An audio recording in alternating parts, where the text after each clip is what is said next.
Welcome to Marvel Champions Podcast, a podcast about Marvel Champions the card game. I'm your host, Scott, and with me as always, my co-host, Ryan. And we are here to discuss the long-awaited review of Age of Apocalypse. Dun, dun, dun. That's right. After our disaster of not getting it on opening day, unfortunately, we've finally been able to complete the campaign, and we are ready to give some of our thoughts. Yeah, talk about what we liked, maybe some pain points, maybe some of the high points. I don't know.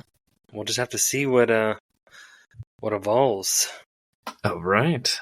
The biggest thing that most people want to know is, where does this rank? Oh, dang, you're just like jumping right into it. Well, I was going to say, you stay tuned, because we're going to talk about it at the end. I think the big thing is you got to preface this with slight spoiler warnings.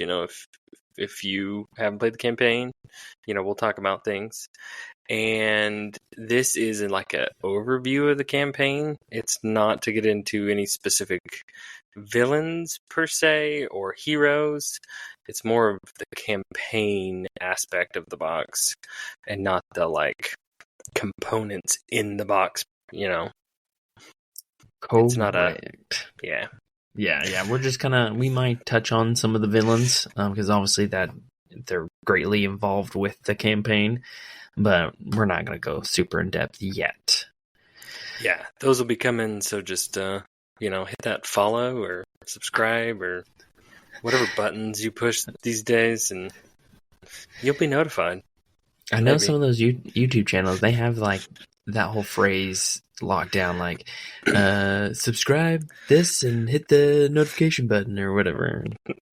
Yeah. I don't have those memorized. No. We're just grateful that somebody's listening. Yes.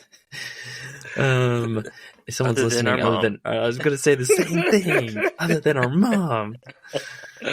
Unfortunately, I don't think our mom listens to this. No, not at all. We do have a brother My wife, that listens to it. She was like, I want to listen to your podcast. I'm like, you're welcome to listen to it, but you're going to have no idea what we're talking about. I know. My wife likes listening to it. If I'm listening to it, she'll listen to it just to laugh. Laugh because at us, not with us? Great, yes, right? Exactly. Because she's just it's just so funny. No one knows what you're talking about. It's like, everyone knows what we're talking about.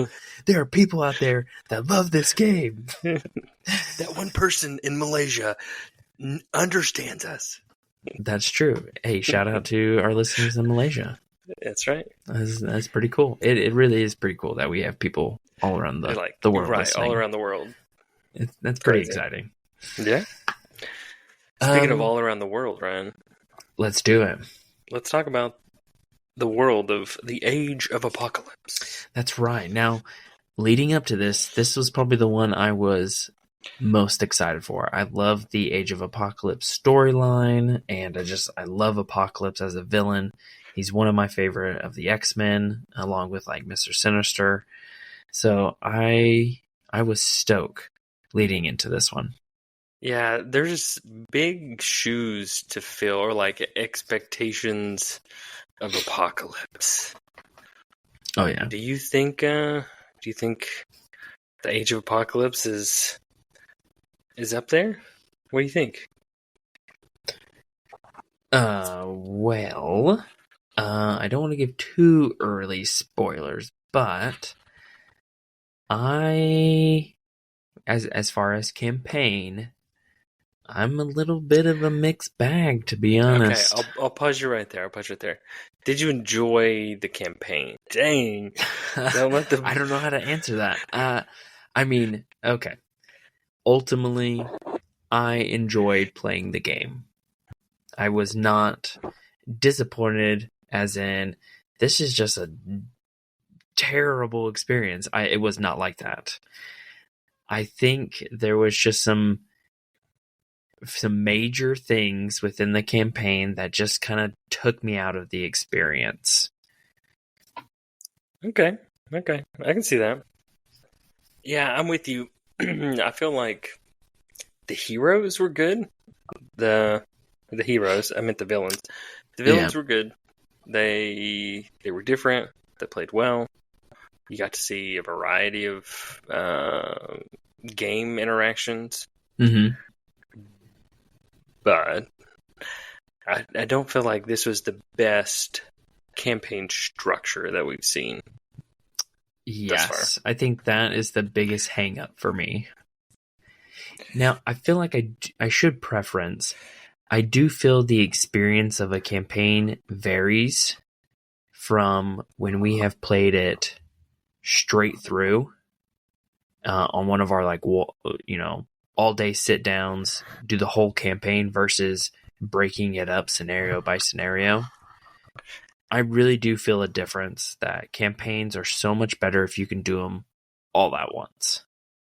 Yeah, at least in a 1 or 2 session where you're playing multiple scenarios per sitting rather than Yes. it's like one, you put it up, hopefully it's a week later, you come back and it's the next one, and then rinse, repeat, and you're multiple weeks into finishing the campaign from start to finish. Yes.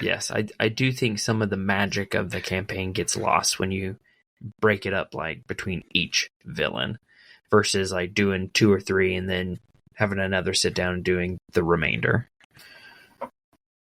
Yeah, I can see that. You kind of stay a little more like, I was going to say emotionally invested, but you kind of stay like more in that gaming zone. Yeah. Mm-hmm. And more, you put a little more into it. You're more invested that way. Yeah, which, not to get too far off topic, but I do feel that kind of gives more strength in the campaign format of Mojo versus our typical campaign of 3 versus 5 villains. Sometimes it feels like 5 villains is almost too much for a campaign, and that 3 was a lot better. But at the same time, I like having 5. I like getting 5 new villains to go through. Yeah, I was going to say that. I like the quantity of content you get with the 5 villains. You get 5 new scenarios plus all their modulars. So yeah, I feel like it's a tough balance, and you're never going to please everyone. So I think overall, sticking with that 5, you're getting the most bang for your buck, and that's what we really want. We want if we're going to pay all this money, we want to get a lot of game out of it, and I think having those 5 villains is great. I would agree. All right, so I think the consensus is the villains were where they needed to be, right? Fun to play, in depth, coming out later. Yeah, those weren't the miss. Let's see. When it comes to like difficulty level, I did not feel like any of the villains were like mega easy or any that were like impossible hard. So I think they all kind of fit in a good, at least campaign wise, in a good spot. Yeah, I would agree. I think with campaigns, you can sometimes get benefits or rewards that can make the heroes ramp really fast early. But I felt like this one, some of the rewards you get or can get were beneficial, but they weren't like super game changing to where it made it too easy, or they weren't good enough to where the campaign setup for the villains made them too hard. I felt like it was a good balance, like you said. There was no one villain that I felt like, ooh, that was a breeze, and there wasn't any that.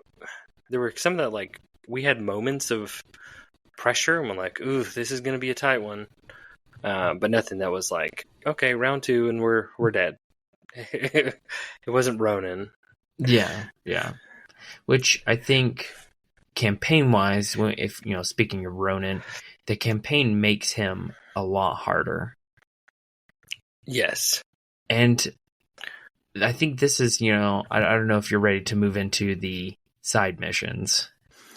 All right. I mean, we got to rip that Band-Aid off eventually. Yeah. But I think side missions are the way that the campaign, you get your main rewards and also your main bad consequences if you don't do it. Yeah, looking at it, it's really the only way to get your rewards, because with some of the campaigns you can choose to kind of ignore stuff or not go as hard towards something, but this one kind of forces you, especially towards the end of the campaign, to deal with those missions.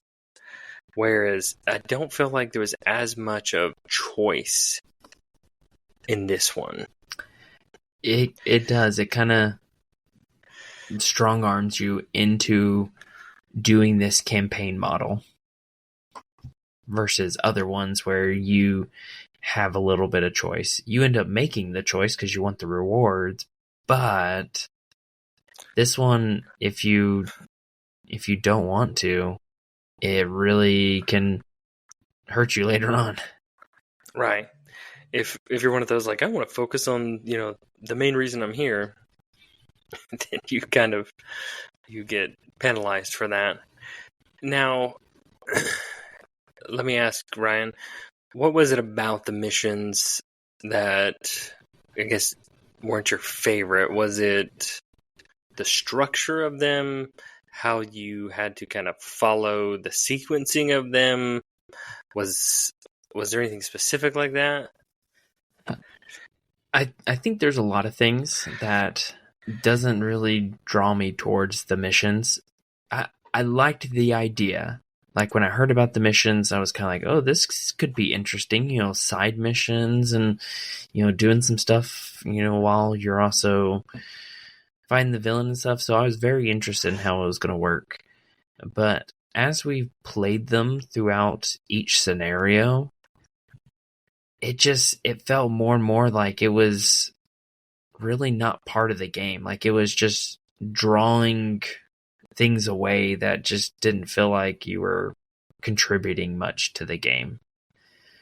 And so I think the best example that we saw is we played the Four Horsemen, and we focus so much on the horsemen because they hit you hard right up front. And yeah, they're a lot more difficult at the early game for the heroes. Yeah, so we were so focused on maintaining that the mission really wasn't a priority, and it really just sat there for a long time until at a certain point they were like, well, we should probably do the mission before we beat them. And so we literally paused our game so we could focus on the mission to complete it. And when that happened, it just felt like, why am I doing this? Yeah, like, what are we doing here? Yeah, that was the one for me. There was some of the other scenarios playing with them. It kind of felt like a big hurdle that you had to kind of get over first before you could really like come back to focus on the scenario, the villain and all that stuff. Because like that was the one I felt like, the one you're referencing with the Four Horsemen. It's like, man, we could have been done like 2 turns ago, but now we're having to sit here and go through a couple extra villain phases to try and, hopefully luck out to get the right card to get just enough to defeat this guy and defeat this side scheme to like maybe get something. We don't really go in and look at all those rewards before we, try and defeat whatever the mission was. So we didn't know what we were going to be getting. And it made me like question like, is it even worth it? We could have been done. Yeah, it's a lot of time and resources that's drawn away from the actual game of fighting the villain. And you're getting, at the moment you're getting a very small reward. And then at the end, the reward is kind of good in some and not so good in others. But there's always a bad thing if you don't do it. So you kind of feel like you have to do it. Like thematically, like I like it. It makes sense. You're a team. It's the X-Men. Some of your team you send off over here to a mission. But I just don't feel like it equated well for Marvel Champions. Like when you Yeah. actually got to the nitty-gritty of it. Yeah, it felt like it was more of a distraction, and it compared to other campaigns where the campaign is more integrated within the scenarios, where it's not just a complete separate thing. You're still fighting the villain and doing these things, but here the mission, it's a totally separate thing. And I think one of the the things that add to that is we had to go search for allies that we wanted to put in our deck specifically for missions. Right. And it added allies that I didn't really want. It just made my deck bigger than I really wanted, just for the purpose of the missions. The other thing is, it could have been some of the ways we played it. So, your mileage may vary, but I don't want to spend all my cards or deck build for putting cards in a set-aside area that I'm not going to see any immediate benefit from. I mean, I guess hypothetically you could just stack your deck with a bunch of cards that are going to boost, allies over there and hopefully get it done in one or two turns, one or two activations, attempts, whatever they're called. And I just don't... I felt like we figured out the balance pretty quick of like how many allies do we really need over there? Can we just kind of like ignore it for a turn or two?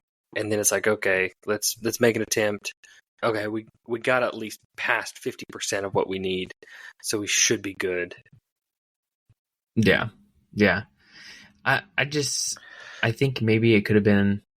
No, I know they play test these, so I know they probably tried different versions of it, but I feel like it could have been streamlined a little bit better within the main mechanisms of the game, rather than a complete separate.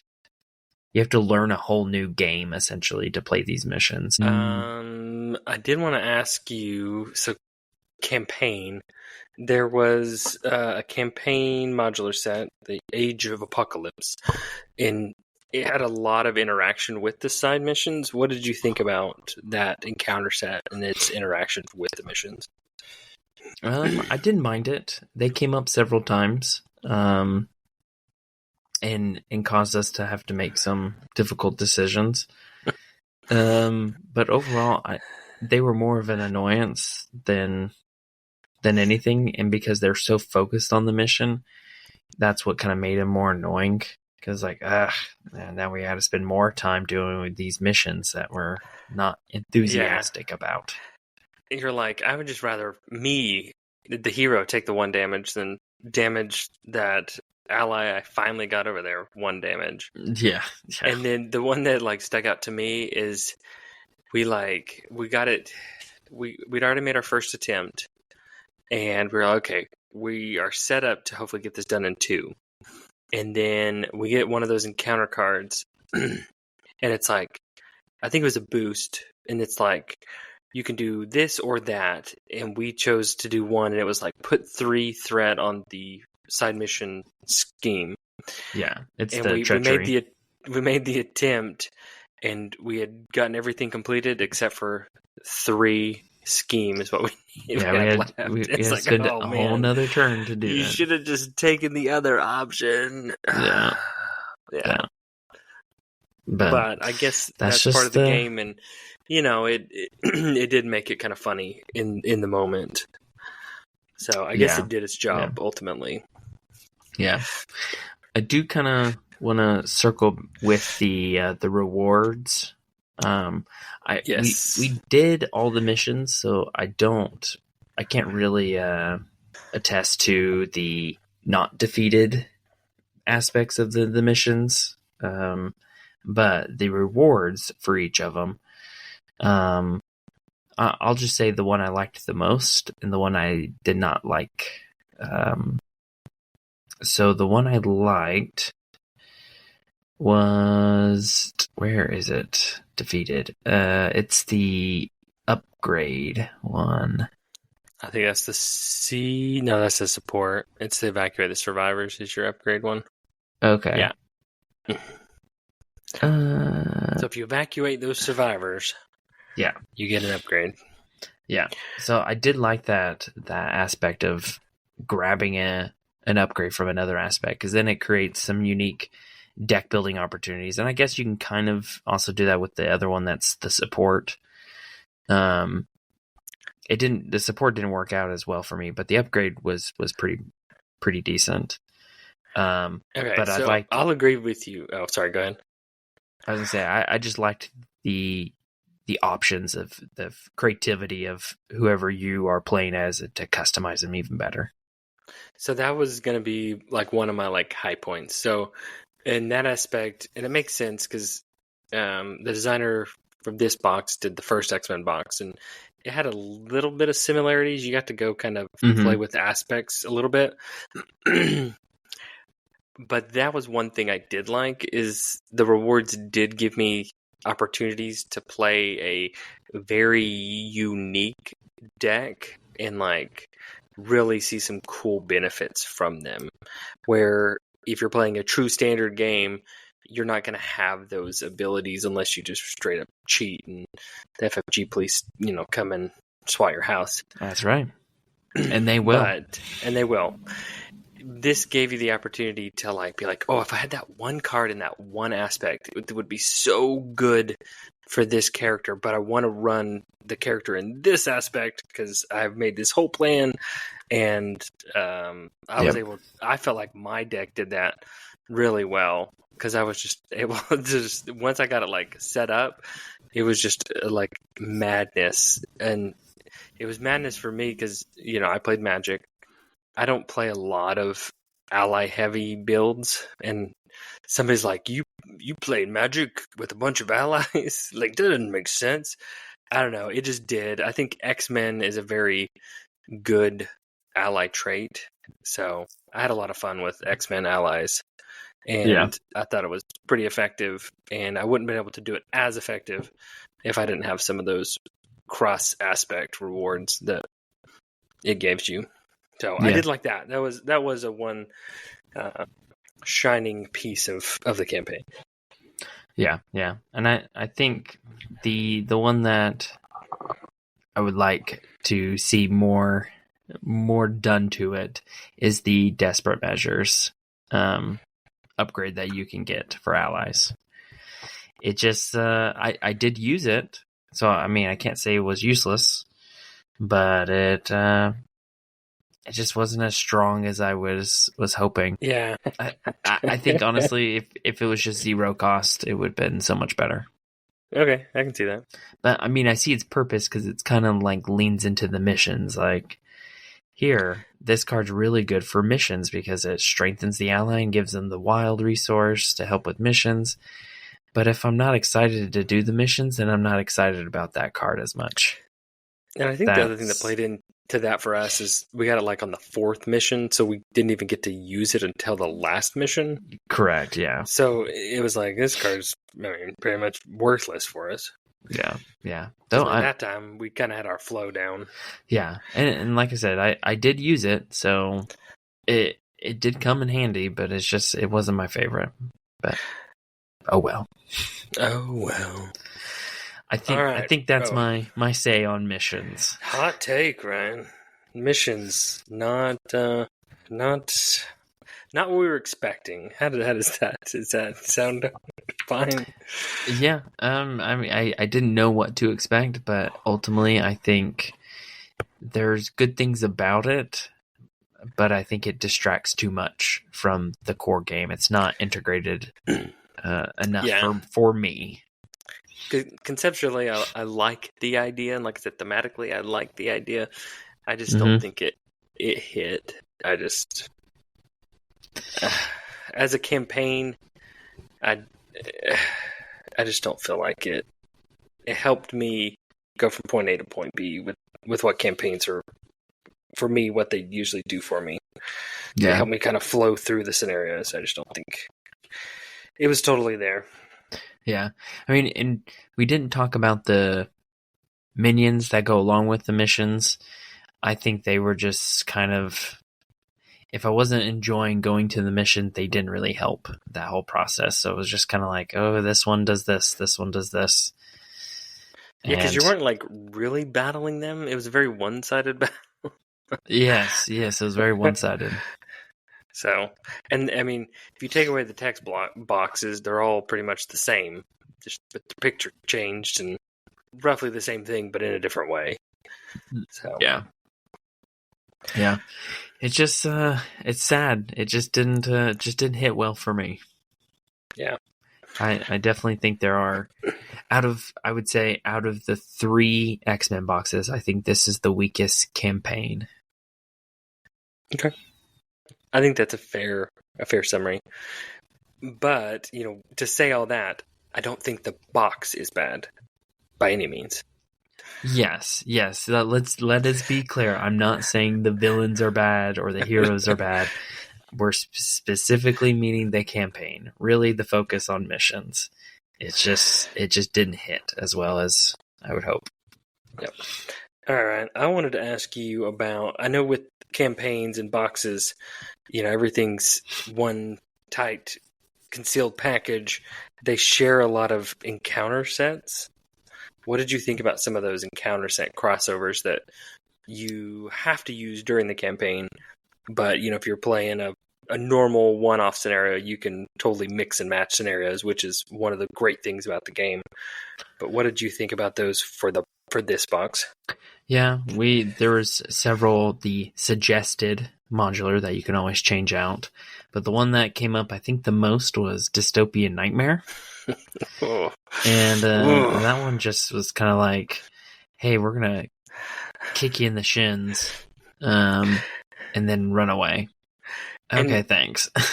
I know there's 6 cards. There's 2 copies of each card. But I swear, I got war weary 3 times somehow. Yes. It just felt that way.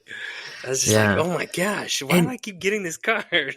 And when you really think about it, it's not like a bad card. You're stunned. Okay, we've seen that before. I mean, it's not uncommon. But for some reason, it just felt like we kept getting it. Yes. I was gosh. They put 2 copies of the whole modular set in my box or something, because yeah. And it's for War Weary, it's the same effect on the boost or treachery. So either way, you're getting hit by that stun. Yeah. The hunted, the encounter card, it's easy to get rid of, but it's just kind of like, great, here we go. Yeah, we had a game where we both got it. It was both active for 1 round. They're like, what the heck? Yeah. And then let's see, targeted for extermination.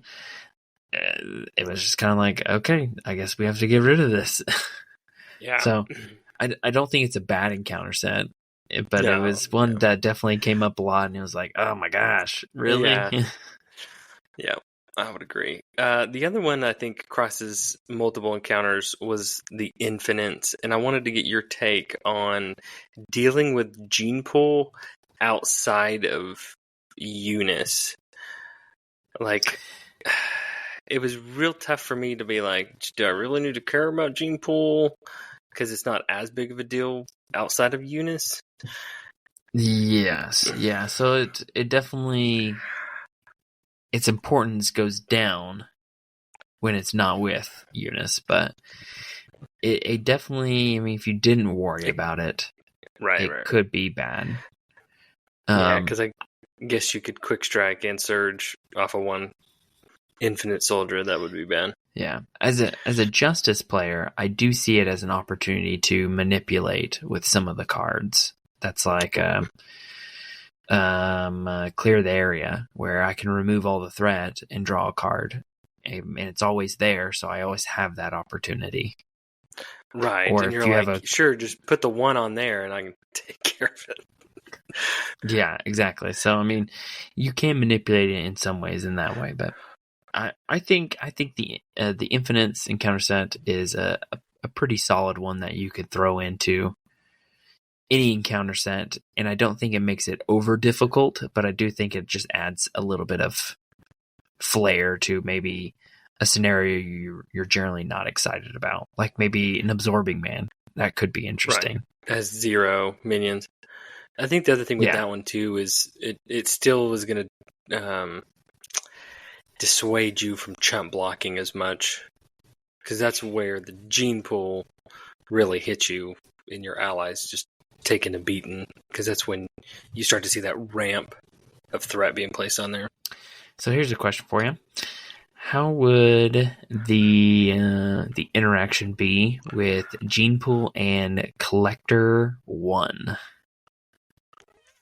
With allies, specifically. Well, I mean, if they die, they go to the collection. If they die from anything other than consequential, they'll add threat to gene pool and then go to the collection. Is that what you're asking? Basically, yeah. Yes, it's like a double whammy. Yeah, I was just thinking about it, and I was like, that could be an interesting scenario, because that'd be really bad.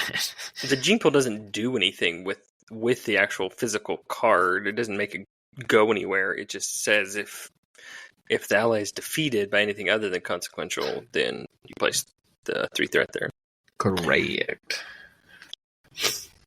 So, yeah. I'm not sure if there's really any of the other ones that are multiple times. Counter sets. Though, I mean, we'll probably talk about it more with maybe some of the villains, but there's some interesting counter sets on this one. Yeah, I wanted to look real quick and just see, like, that one. You know, the other thing with that is how some of the villains play. Like, I don't think we got to see the full gambit of some of these. Like Hounds?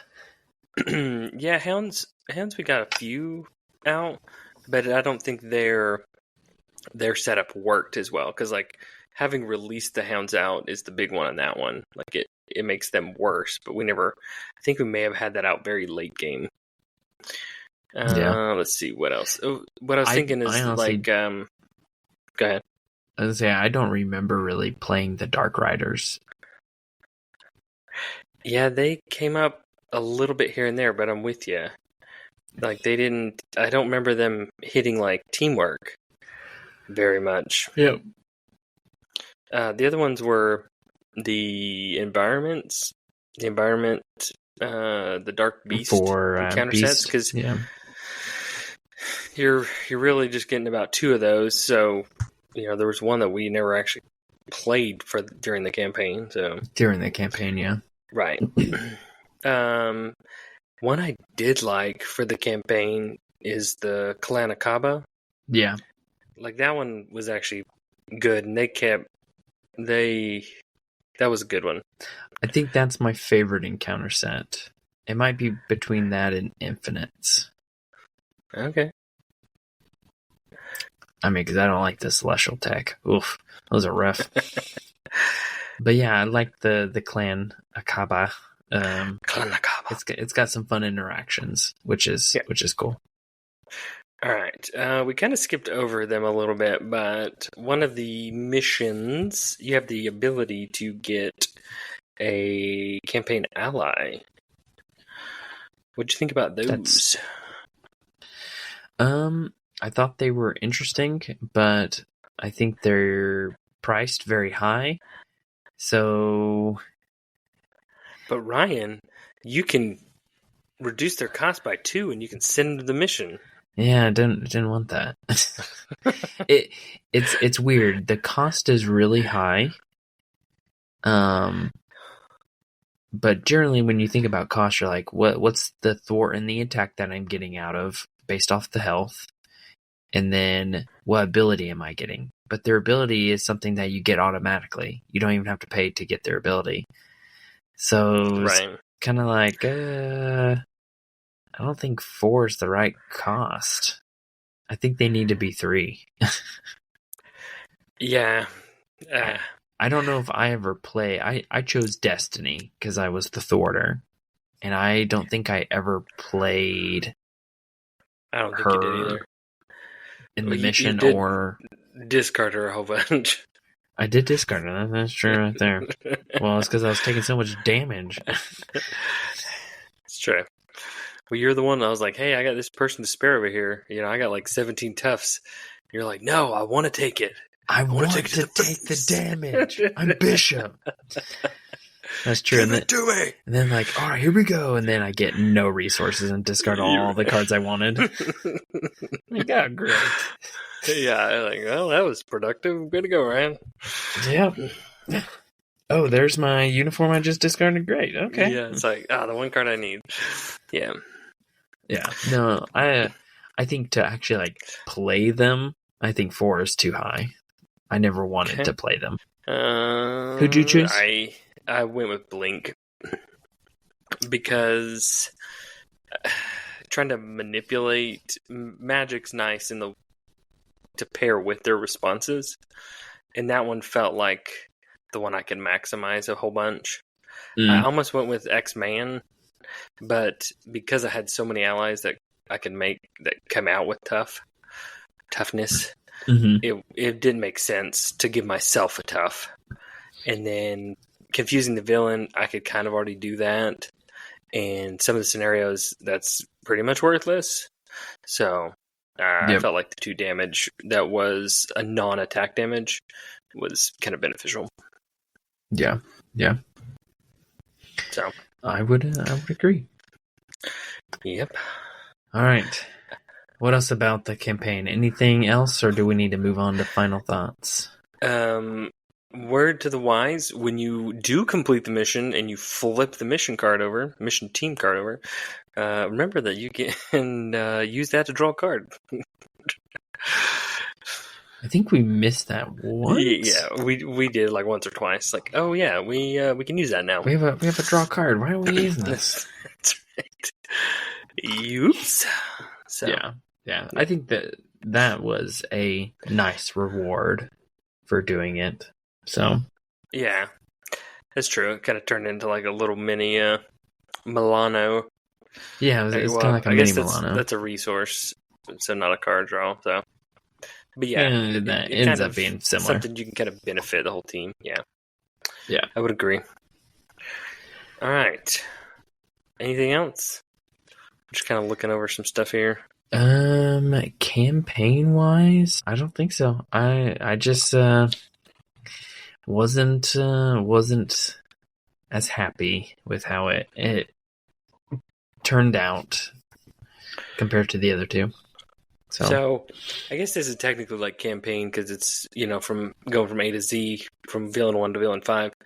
The big thing I think leading up to this one was, or when it was revealed, was, there's 2 apocalypses. Oh no. You don't have to go into detail because we're going to get into details later, but do you think that was a hit, or do you think that it didn't really work having 2 of the same villains in the box? I see what you're saying. Let's see. Kind of going back, we've had Collector 1 and Collector 2. I enjoy Collector 2. Collector 1, I don't hate, but I can see how that can be frustrating for people. So I actually don't mind Collector. Do we have another double? I guess Green Goblin is technically 2 of the same. I think the other like big comparison you get is like, is Apocalypse Scenario 3 the big bad of the box as compared to like Villain 5 Apocalypse? Oh, kind of like a Thanos Loki. They made it like Thanos Loki, right? Like you thinking you're facing the big bad halfway through. Do you think he was big bad enough in the middle? I think both of the scenarios are different enough that it doesn't harm that there's 2 Apocalypse. I think there's one that's better than the other, but I think both of them played well. So I think as someone that likes Apocalypse, I like being able to have 2 of them, and they play different. So I think I think ultimately it was a good move by them to just, hey, people love Apocalypse, let's throw 2 of them and do different versions of them. Okay, more cool. cowbell. Yeah, more cowbell. Yeah, more cowbell. No, I agree. I think they're both two fantastic, scenarios. Yeah. Little tease there. And I have a really big hot take when we get into the villains. So that's just like I'm excited for that. You got to keep listening to get my really big hot take. So yeah, out of going through the whole campaign, one villain after the other, I think these two were the ones that stood out during the campaign for me. Okay. Yeah, I can agree with that. Yeah, especially I guess the last one, because if you don't do the campaign aspect of the mission, you lose. Spoiler. Or if you don't play security guard, you lose too. Security guard. Orderly? Well, that's spoiler. This is your spoiler warning. Whoop. If you don't complete the last mission, you'll lose. Yes. So do that. Yes, you have to do it. So yeah, I think it was pretty. I'm not saying it's the worst campaign. I think there's some that don't handle as strong as this one, but it for me it is the weaker of the three X-Men. Okay, so that's our measuring stick is the X-Men trilogy of boxes. Yeah, I think from a campaign perspective, this is kind of that bottom one for you. Yeah, I think that's fine. I'm trying to remember. What were the everybody could be wrong, right? What was the big rewards for Next Evolution? Now all of a sudden I can't remember. Side schemes, right? Yeah. Yeah, you got side schemes, and they did things. Those you got like pouches, and you got a couple of different things. So they were pretty good stuff. I think I liked the customize ability of the mutagenesis. But I think the overall how it worked out was probably better in Next Evolution. But I think in this one, I think it drew away too much from the core of the game, which is fighting villains. So that's why it's the weakest for me. But I still enjoyed the campaign. I still think it's a win. I still think it's probably a campaign that people should go get. Yeah, I would agree. You made me think about mutagenesis. Some of those campaigns cards I felt were a little lacking. Like the one-time use cards. I felt like the benefits of the aspect manipulation was way better and higher value than the cards you got as your like one single use one. Some of them got me out of a pickle a time or two, but there was some of the games I was like, oh yeah, I had this card, I could have used it, but it wouldn't have made any difference. So, what was the other thing you just said? You made me think of something. Oh, the box as a whole. I would agree. I think it's a good buy. I was talking to a dude in the game store, and really, the dude, if you're listening, you know who you are. You really could get into the game with just this box. You technically don't need a core box for this outside of tokens and dials and such. Oh, I see what you're saying. Yeah. Because you could use standard 3 as your standard encounter set. So, this is a very unique box in that aspect. So, it's kind of cool. Yeah. I think we're going to hold off on talking about standard 3. Yeah, that'll be its own. I think episode. we'll talk about it more later, because I think we need to play it a few more times and see how it works. My early thoughts are, it was pretty good. I just okay, well, that's all we need right now. We'll go in depth. Just tease him with that. It was good. Yeah. Okay. Cool. It was a standard experience. It was standard 3. Yeah. All right. Well, cool. Yeah. All right. I don't know where to end this one. You missioned me out, man. Uh-oh. Well, how about this? Well, the mighty folks that are listening to this, let us know what you think of the missions, because we seem to, maybe we're the minority, maybe we're the We majority. could I don't be. know. Yeah. Let us know, because I'm very curious if the missions are a hit or not. I can't remember what Facebook has been saying. Yeah, I was just thinking that same thing. I was like, I really haven't seen a lot of chatter about the campaign as a whole. So I don't know. Maybe everybody's just playing standard 3 or the scenarios standalone and haven't experienced it. I guess, yeah, let us know. Are we just completely off, or, are we just trendsetters? I don't know. Let us We're know. probably trendsetters, let's be honest. And Ryan, how can people let us know? I think they can do some emailing to our email, as they say, at oh man, I always forget it. I do that just to hear you struggle. I know, you're killing me, man. You're killing me, Smalls. All right. Hold on. Okay. I got us. It is at the Marvel Champions Pod at gmail.com. Am I right? That is true. Just no "the" at the front, but you got it. That's Marvel correct. Champions There's no Pod the. Marvel Chumps. Marvel Champions Pod at gmail.com. You got it. That's right. I got it. Awesome. And remember, as always, if you want to go from a chump to a champ, listen to the Marvel Champions podcast. Thanks. Go do some missions. That's right. Missions. Woo! Yeah.